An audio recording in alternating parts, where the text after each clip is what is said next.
में जितनी शंकर की आराधना कर सकते हो उतनी करो।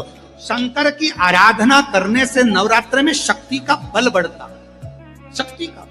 क्यों गुरुजी नवरात्र में शंकर जी की आराधना क्यों करना चाहिए? हमने कहा अगर माता रानी से जो मांगना है तुम्हें, अगर तुमने नवरात्र में शिव जी की आराधना करिए, शंकर की कथा सुनिए, शंकर की आराधना करिए, शिव स्तुति करिए, शंकर को एक लोटा जल चढ़ाया, मां आद्य शक्ति तुम्हारे पर कृपा करेगी। क्यों? क्योंकि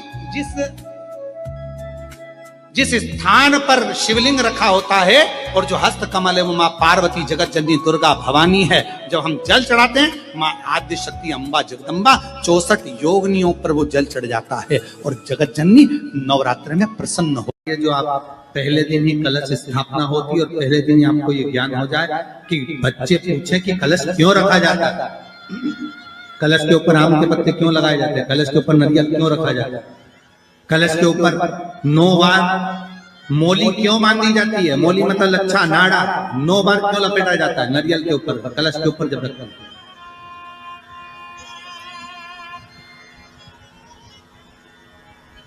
कलश के ऊपर जब जब श्रीफल रखाता है, नारियल रखाता है, तो उस पर 5 बार 7 बार मोली नहीं लपेटी जाएगी, तो 9 ही बार लपेटी जाएगी। 5 या 7 बार लपेटते हैं तो कहते हैं कि लक्ष्मी की छिन्नता होती है, और वो 9 बार लपेटी जाती है तो भरपूर लक्ष्मी का भंडार भरती है। क्यों क्यों कहते हैं? भगवान कुंभ का निर्माण कर रहे हैं, भगवान कलश का निर्माण कर रहे हैं, और भगवान स्वयं ब्रह्मदेव कर रहे हैं कि आप ऐसा निर्माण कर दो जिसमें 33 कोटि देवता स्वतः विराजमान हो जाए। तो भगवान ने उस कलश का निर्माण कर दिया। अब कलश का निर्माण करा तो स्वयं भगवान ब्रह्मदेव बोले, प्रभु इस कलश के अंदर मेरा स्थान कहां है, मेरा स्थान कहां है?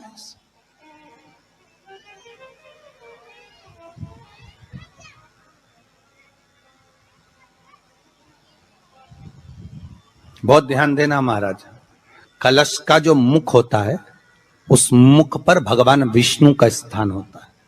किसका स्थान है? भगवान विष्णु का। थोड़ा सा नीचे आओगे, जहां से कलश का मुख दबा हुआ होता है, वह जगह भगवान स्वयं शिव की होती है। किसकी जगह है? भगवान शंकर की। कलश का अग्रभाग, नीचे का भाग जहां से फैला हुआ होता है, वहां ब्रह्मा का आधिपत्य स्थापित होता है।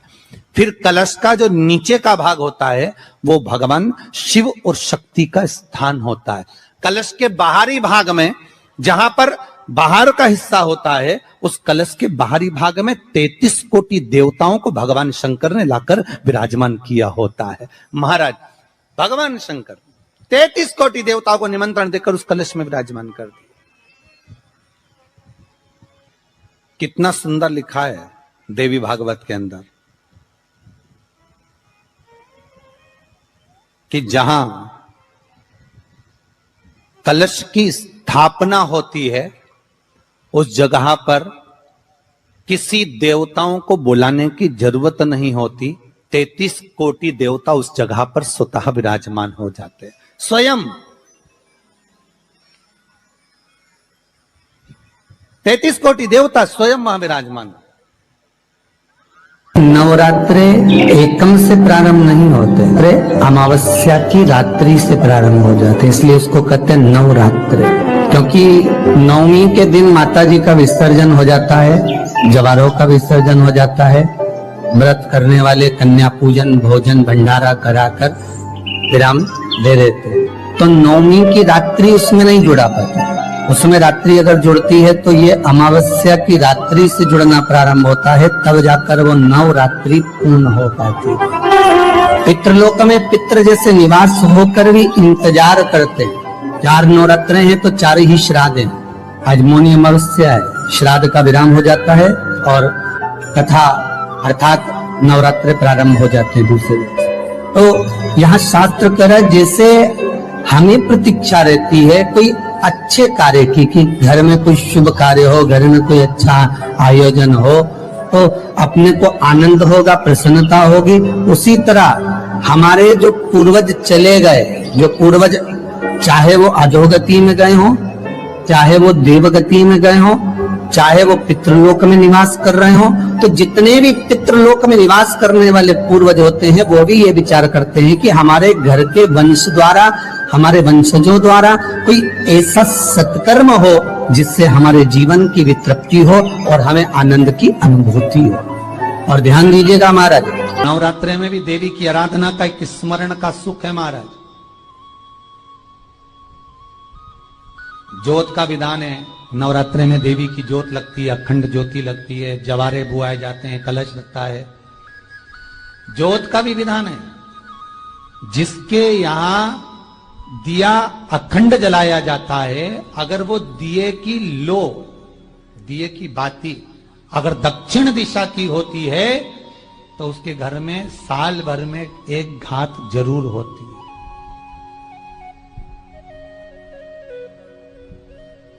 जो दिया अखंड जलता है उसकी बाती का मुख दक्षिण का नहीं होना चाहिए। अगर आपने देवी भागवत का स्मरण कराओ, देवी भागवत को अगर सुना हो, तो देवी भागवत में स्पष्ट किया गया कि पूर्व की ओर मुख करा हुआ दिया, अर्थात पूर्व की ओर ज्योत जो जलाई जाती है वो संपदा की वृद्धि करती है। पश्चिम की ओर मुख कर कर जो ज्योत लगाई जाती है महाराज वो वैभव को देती है, और उत्तर की ओर जो मुख कर कर ज्योत जलाई जाती है, उत्तर की ओर जो ज्योत का मुख रहता है वो आयु की वृद्धि करती है, घर में अकाल मौत को रोकती है।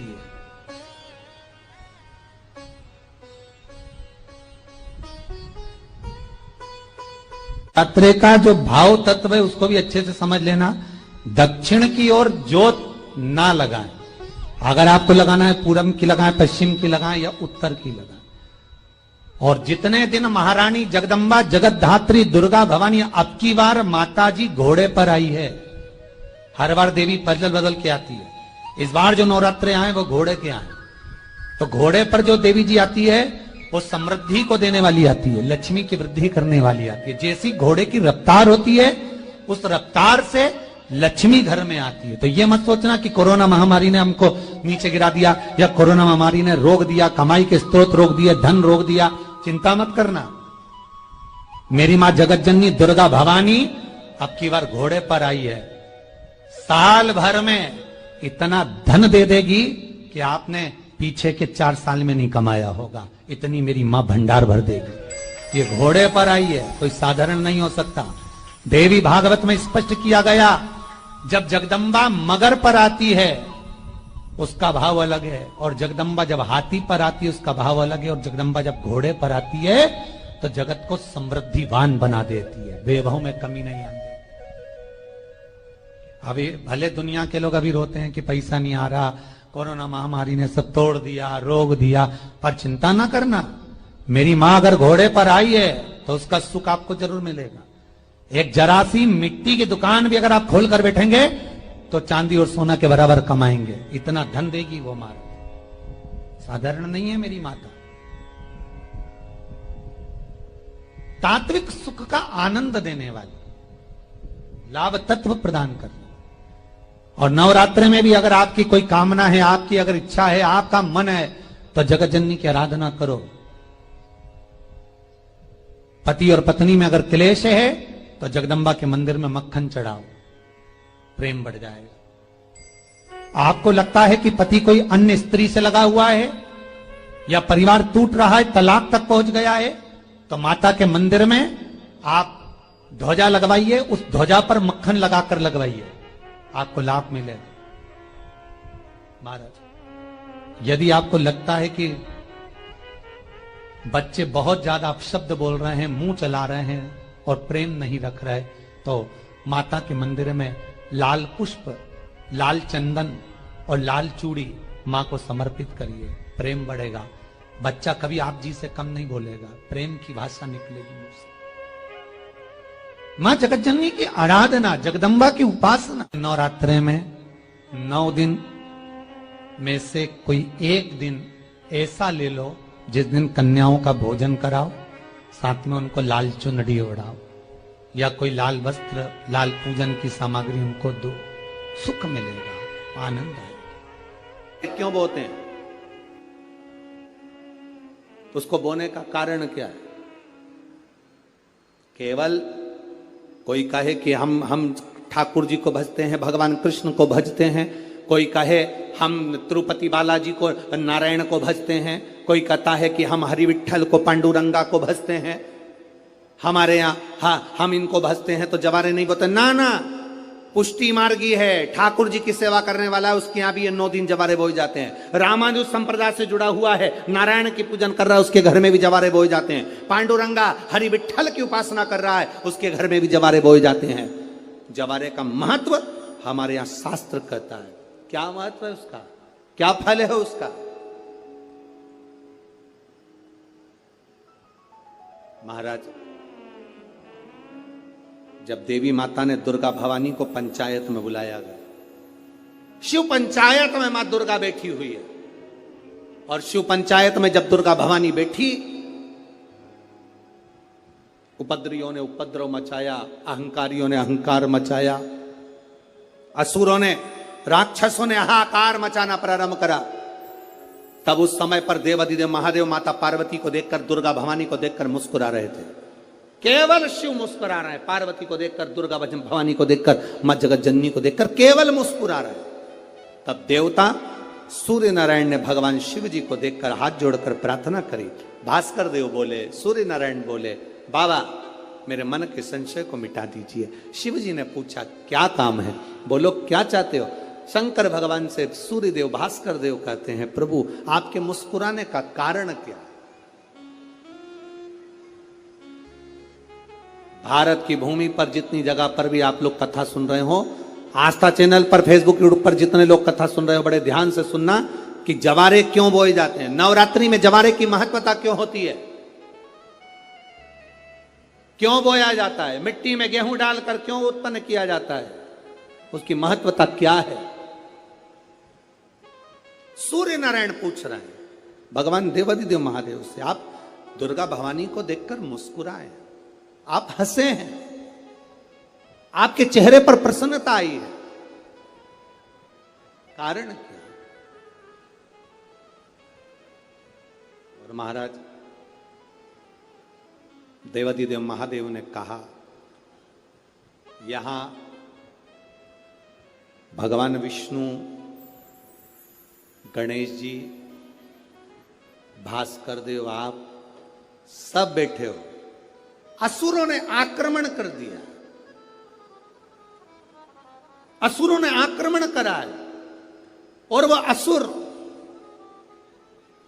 आक्रमण कर दिए हैं तो वो असुर प्रवेश कर रहे हैं, उपद्रव मचाकर, हाहाकार कर कर नष्ट करने वाले हैं इस पूरी पृथ्वी को। तो फिर उसको बचाएगा कौन, कैसे बचेगा? शिव जी ने कहा चिंता मत करो। दुर्गा ने अपने केश का स्मरण किया, एक केश को माता पार्वती जी ने अपने हाथों से छुआ, छूते ही एक कुंड में सुंदर जवारे उत्पन्न हुए हैं। जब तक वो जवारे बड़े नहीं हो जाते, जब तक वो जवारे थोड़े प्रबल नहीं हो जाते, तब तक एक भी असुर प्रवेश नहीं कर सकता, हाहाकार नहीं मचा सकता और अंदर आ नहीं सकता। शिव महापुराण की कथा कहती है, जवारे जिसके यहाँ बोए जाते हैं, जवारे का, आप लोग कहते हैं कहीं पर देवी जी बैठी हैं, किसी के यहाँ मिट्टी की मूर्ति आई, 21 फीट की, 41 फीट की, 15 फीट की, 10 फीट की, 25 फीट की देवी जी की प्रतिमा स्थापना हुई। लोग कहते हैं हम देवी जी का दर्शन करने जा रहे हैं, दुर्गा जी का दर्शन करने जा रहे हैं। शिव महापुराण की कथा कहती है वो दुर्गा जी का दर्शन नहीं, देवी का दर्शन नहीं। नवरात्रे में जहां जवारे बोए जाते हैं वहां मात्र आप पांव रखते हैं तो अपने घर में से क्लेश दूर हट जाता है, अहंकार दूर हट जाता है, अभिमतता दूर हट जाती है, तकलीफें दूर हट जाती है। जिसके घर में जवारे बोए जाते हैं वहां से अहंकार, काम, लोभ, आसक्ति, वासना, तृष्णा और दुख, तकलीफें दूर हट जाती है। तो जवारे का मूल का तत्व आनंद, सुख। महाराज उसको समझने वाला समझ सकता। और आप लोगों को तो आज बहुत बहुत भगवान ने कृपा करी है, जो आप पहले दिन ही कलश स्थापना होती और पहले दिन ही आपको ये ज्ञान हो जाए कि बच्चे पूछें कि कलश क्यों रखा जाता है, कलश के ऊपर आम के पत्ते क्यों लगाए जाते हैं, कलश के ऊपर नारियल क्यों रखा जाता है, कलश के ऊपर 9 बार मोली क्यों बांधी जाती है, मोली मतलब लच्छा नाड़ा 9 बार क्यों लपेटा जाता है नारियल के ऊपर, कलश के ऊपर जब रखते हैं।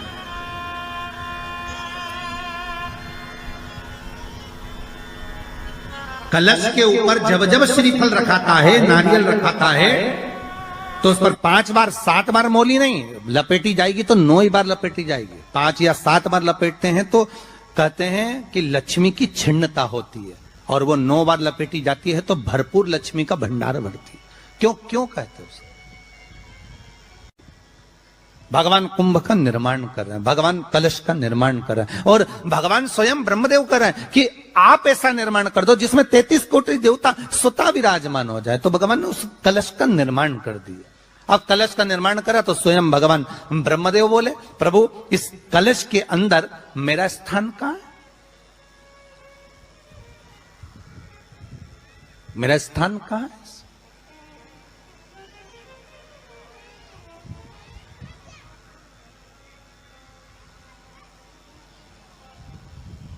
बहुत ध्यान देना महाराज, कलश का जो मुख होता है उस मुख पर भगवान विष्णु का स्थान होता है। किसका स्थान है? भगवान विष्णु का। थोड़ा सा नीचे आओगे, जहां से कलश का मुख दबा हुआ होता है, वह जगह भगवान स्वयं शिव की होती है। किसकी जगह है? भगवान शंकर की। कलश का अग्रभाग, नीचे का भाग जहां से फैला हुआ होता है, वहां ब्रह्मा का आधिपत्य स्थापित होता है। फिर कलश का जो नीचे का भाग होता है वो भगवान शिव और शक्ति का स्थान होता है। कलश के बाहरी भाग में, जहां पर बाहर का हिस्सा होता है, उस कलश के बाहरी भाग में 33 कोटि देवताओं को भगवान शंकर ने लाकर विराजमान किया होता है। महाराज भगवान शंकर 33 कोटि देवताओं को निमंत्रण देकर उस कलश में विराजमान कर दिया। कितना सुंदर लिखा है देवी भागवत के अंदर कि जहां कलश की स्थापना होती है उस जगह पर किसी देवताओं को बुलाने की जरूरत नहीं होती। 33 कोटि देवता उस जगह पर स्वतः विराजमान हो जाते हैं। स्वयं